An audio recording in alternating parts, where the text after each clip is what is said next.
welcome to this tutorial for API automation with Karate DSL.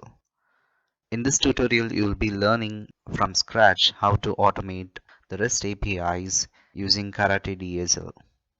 As a first step in developing the automation script for API automation with Karate DSL, we have to set up a project using Maven in any of the development environment available, which can be Eclipse or IntelliJ. For our purpose, I have utilized IntelliJ.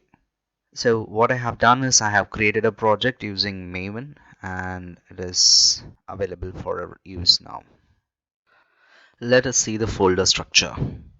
I have created 3 different folders with subfolders which can be utilized to develop our scripts. So one folder is common, the other is the service that we are automating. So I have just kept it as service, and the other folder is utils folder. The common folder contains features folder as well as the templates folder.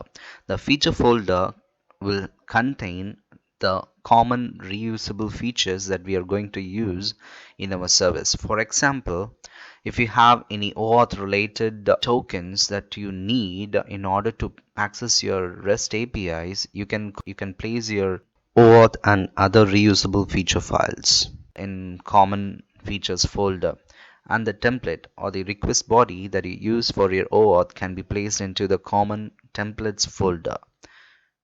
Coming to the service folder, which might be renamed into the service that we are automating, will contain a minimum of 2 folders. One is a features folder and the other is a templates folder.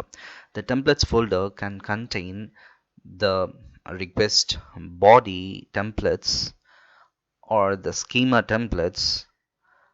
If needed, we can place the test data inside this templates folder, and the features folder will contain all our test scenarios pertaining to that service. Another folder, which is a utils folder, which will contain all the common utilities that you can utilize in your API automation with Karate DSL.